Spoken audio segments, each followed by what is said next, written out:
Hana mến chào cô bác, anh chị và các bạn. Tuần này, Hana xin gửi tới cô bác, anh chị và các bạn một món bánh hấp vừa nhanh vừa đơn giản. Bánh có lớp ngoài màu cánh gián vô cùng bắt mắt, vị ngọt vừa phải. Đặc biệt là ăn hoài không ngán. Nếu cô bác, anh chị và các bạn thích, Hana xin mời vào bếp làm cùng với Hana nhé. Để làm món bánh hấp này, trước tiên cô bác, anh chị và các bạn mình sẽ lấy 100g đường dưa cắt nhỏ, cho vào một cái chảo. Thêm vào 40ml nước. Mình sẽ khuấy đều và đun cho tới khi đường sôi và tan hoàn toàn. Nếu không có đường dừa, cô bác, anh chị và các bạn sử dụng đường thốt nốt cũng được. Sau khi đường tan hoàn toàn thì mình tắt bếp và mình sẽ lọc phần nước đường này qua một cái rây nhỏ để loại bỏ cặn. Tiếp theo mình sẽ lấy 50g dừa bào sợi sấy khô cho vào một cái tô nhỏ. Thêm vào 50ml nước nóng, mình sẽ trộn đều và để khoảng 5 phút. Nếu cô bác, anh chị và các bạn sử dụng loại dừa bào tươi thì mình chỉ dùng 100g và không cần phải ngâm nước. Một phần nguyên liệu đặc biệt không thể thiếu trong món bánh này là khoai mì bào. Hana sử dụng 400g. Cho hết phần khoai mì này vào tô nước đường. Thêm vào phần dừa lúc nãy mình ngâm. 1/4 muỗng cà phê muối. Mình sẽ trộn đều hỗn hợp này lên cho thật là hòa quyện.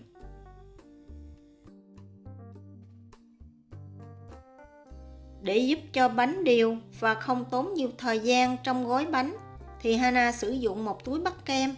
Mình sẽ cho hết phần khoai này vào và cột kín miệng lại.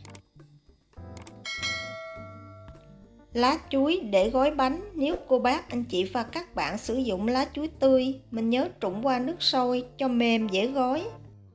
Phần lá chuối, cô bác, anh chị và các bạn có thể xé một miếng lá chuối có chiều ngang khoảng 15-20cm.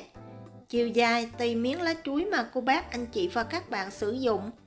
Sau đó mình sẽ cắt miệng túi bắt kem khoảng 4cm. Trải đều phần khoai mì lên lá chuối, gấp 2 mép lá lại với nhau và gói hai đầu lại. Với cách làm này thì việc gói bánh của mình rất là nhanh, đều và đẹp. Sau khi gói xong, cô bác, anh chị và các bạn chỉ cần lấy tay ấn nhẹ cho khoai dàn đều ra là được. Mình cứ tiếp tục làm như vậy cho tới hết. Nếu cô bác, anh chị và các bạn sử dụng đường dừa thì khi bánh hấp ra có màu cánh gián rất đẹp. Còn nếu mình sử dụng đường thốt nốt thì màu bánh sẽ nhạt hơn một xíu.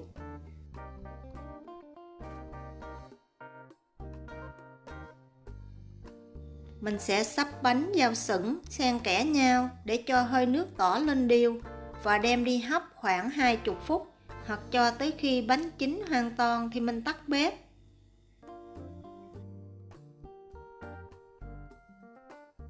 Vậy là chỉ cần một thời gian rất ngắn để chuẩn bị thì cô bác, anh chị và các bạn có thêm một món bánh khoai mì hấp vô cùng đơn giản và thơm ngon.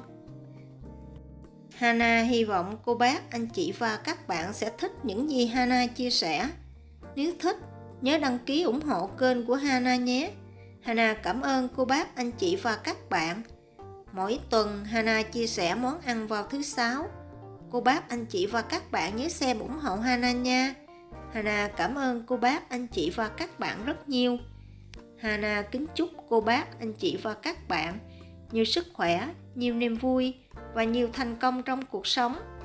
Hana xin chào tạm biệt và hẹn gặp lại lần sau.